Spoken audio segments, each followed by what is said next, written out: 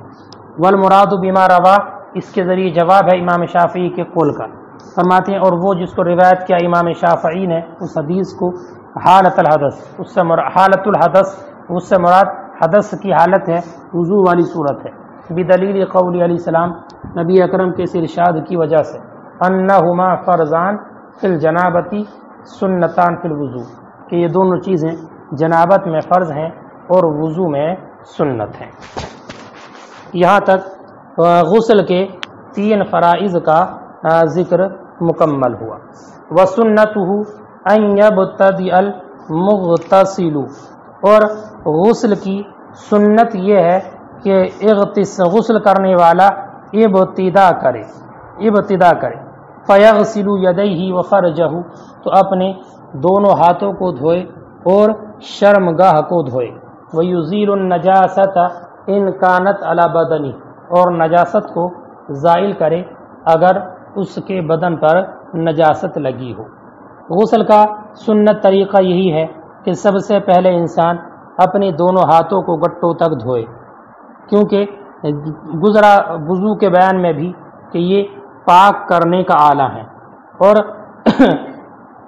پانی سے ان ہاتھوں کو دھو لے تاکہ وہ نجس ہاتھ پانی میں نہ پڑنے پائیں، اس لیے کہ ہو سکتا ہے کہ ان ہاتھوں پر نجاست لگی ہو۔ ایسے ہی اگر بدن پر کسی جگہ نجاست حقیقیہ لگی ہوئی ہے تو اس نجاست حقیقیہ کو بھی دھو لے، اس لیے کہ اگر اس کو نہ دھویا اور پانی ڈال دیا جسم پر تو پانی کے ڈالنے سے وہ نجاست اور زیادہ پھیل جائے گی۔ پہلے ہاتھوں کو دھو لے، دونوں ہاتھوں کو گٹوں تک، اس لیے کہ یہ آلہ ہیں، ان کو صاف کر لے، اور پھر اگر بدن پر کسی جگہ پر نجاست حقیقیہ لگی ہوئی ہے تو اس کو دور کر دے۔ اس کے بعد میں وہ نماز جیسا وضو کرے جیسے کہ نماز کے لیے وضو کرتا ہے، تو وہی وضو کرے۔ ہاں، اپنے پیروں کو نہ دھوئے، پیروں کے دھونے کو مؤخر کر دے۔ اس کے بعد میں وہ اپنے سر اور اپنے جسم پر 3 مرتبہ پانی کو بہا دے، اچھے سے سر پر اور جسم پر پانی ڈالے، اور اس کے بعد میں وہ پیروں کو دھو لے۔ کیوں؟ اس لیے کہ اگر وہ اسی وقت میں پیروں کو دھو لے گا تو وہ ایسی جگہ پر ہے کہ جہاں پر ماء مستعمل جمع ہوتا ہے، تو اب پیروں کو دھلنے کا بھی کوئی فائدہ نہیں ہوگا، اس کو بعد میں دوبارہ سے پیروں کو دھلنا پڑے گا۔ ہاں، اگر وہ انسان کسی تختی وغیرہ پر یا کسی اونچے پتھر وغیرہ پر کھڑے ہو کر نہا رہا ہے تو ایسی صورت میں وہ پیروں کو اگر دھو لے تو بھی کوئی حرج نہیں ہے۔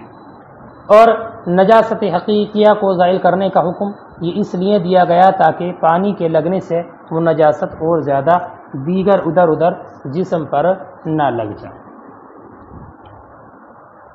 دیکھیں وَسُنَّتُهُ أَنْ يَبْدَأَ الْمُغْتَسِلُ، اور غسل کی سنت یہ ہے کہ غسل کرنے والا شروع کرے۔ فَيَغْسِلُ يَدَيْهِ، تو وہ دھوئے اپنے ہاتھوں کو، وَفَرْجَهُ، اور اپنی شرمگاہ کو، وَيُزِيلُ النَّجَاسَةَ إِنْ كَانَتْ عَلَى بَدَنِهِ، اور نجاست کو زائل کرے اگر بدن پر ہو، اور اگر نہ ہو تو کوئی حرج نہیں ہے۔ ثم يتوضأ وضوءه للصلاة، پھر وضو کرے نماز جیسا وضو، الا رجليه، مگر پیروں کو نہ دھوئے۔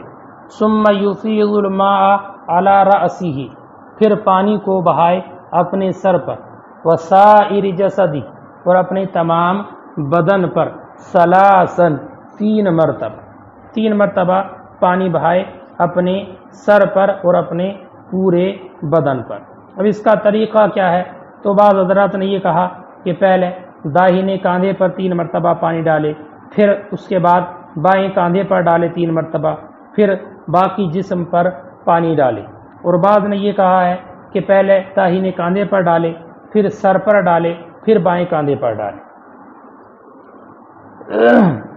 الا رجليه ثم يفيض الماء على رأسه وسائر جسده ثلاثا ثم يتنحى عن ذلك المكان، پھر اس مکان سے غسل کی جگہ سے دور ہو جائے۔ فيغسل رجليه، اور اپنے پیروں کو دھو لے۔ هكذا حکت میمونۃ اغتسال رسول اللہ صلی اللہ علیہ وسلم، ایسے ہی روایت کیا، بیان کیا حضرت میمونہ زوج نبی صلی اللہ علیہ وسلم نے نبی اکرم صلی اللہ علیہ وسلم کے غسل کو۔ وانما يؤخر غسل رجليه، اور وہ اپنے پیروں کو دھونے کو مؤخر کرے، لأنهما في مستنقع الماء المستعمل، اس لیے کہ وہ ماء مستعمل کے جمع ہونے کی جگہ میں ہے۔ فلا يفيد الغسل، تو اب دھونا بھی اسے فائدہ نہ دے گا۔ حتی لو کان علی لوح، یہاں تک کہ اگر وہ کسی تختے پر ہو، لا یؤخر، تو اب دھونے کو مؤخر نہ کرے۔ وانما یبدأ بازالۃ النجاسۃ الحقیقیہ، اور وہ شروع کرے نجاست حقیقیہ کے زائل کرنے سے، کہ لا تزداد باصابۃ الماء، تاکہ وہ نجاست زیادہ نہ ہو جائے پانی کے لگنے سے یا پانی کے پڑنے سے۔ وَلَيْسَ عَلَى الْمَرْأَةِ أَن تَنْقُضَ ضَفَائِرَهَا، اور عورت پر اپنے گندے ہوئے بالوں کا کھولنا واجب نہیں ہے۔ مسئلہ اس میں یہ ذکر فرماتے ہیں کہ اگر عورت کے سر کے بالوں کی جڑوں تک پانی پہنچ جائے تو اس کو اپنی چوٹی کا، اپنے گندے ہوئے بالوں کا کھولنا واجب نہیں ہے۔ البتہ ہاں، اگر بال ایسے سخت بندھے ہوئے ہیں کہ پانی ان کی جڑوں تک نہیں پہنچ پاتا ہے تو اب ان کا کھولنا ضروری ہے۔ اس پر دلیل حضرت سلمہ کی وہ حدیث کہ سلمہ نے عرض کیا، یا رسول اللہ، میں ایسی عورت ہوں کہ اپنے سر کے بال گوندتی ہوں، باندھتی ہوں، تو کیا غسل جنابت میں ان کو کھول لیا کروں؟ تو اللہ کے رسول نے فرمایا نہیں، بلکہ تمہیں یہی کافی ہے کہ اپنے سر پر 3 مرتبہ پانی ڈالو اور اپنے اوپر سے پانی بہا لے تو پاک ہو جائے گی۔ اس حدیث سے یہ بات معلوم ہوئی کہ عورتوں پر بالوں کا بھگونا واجب نہیں ہے۔ امام صاحب ہدایہ نے فرمایا ہے کہ عورت پر بٹے ہوئے گیسوؤں کا تر کرنا بھی واجب نہیں ہے۔ جو بٹے ہوئے بال ہیں، گیسو ہیں، ان کا بھی تر کرنا واجب نہیں ہے۔ یہی صحیح ہے۔ دلیل اس کی یہ ہے کہ گیسو تر کرنے میں عورت کے حق میں حرج لازم آئے گا، والحرج مدفوع، اور حرج کو دفع کیا جاتا ہے۔ اس لیے عورت کو حرج سے دور کرنے کے لیے حکم یہ دیا جائے گا کہ وہ اپنے ان گیسوؤں کو نہ کھولے، ایسے ہی اس کے اوپر سے پانی بہا لے جبکہ پانی ان کی جڑوں تک پہنچ جائے۔ البتہ داڑھی کا مسئلہ اس کے برخلاف ہے کہ داڑھی کے اندر پانی پہنچانے میں کوئی حرج نہیں ہے، اس لیے داڑھی کے اندر پانی پہنچانا واجب ہوگا۔ اسی طرح اگر کسی عورت کے بال گندے ہوئے نہیں ہیں بلکہ کھلے ہوئے ہیں تو اب ان کے درمیان بھی پانی کا پہنچانا واجب ہوگا، اس لیے کہ اب کھلے ہوئے بالوں کے درمیان پانی پہنچانے میں کوئی حرج نہیں ہے۔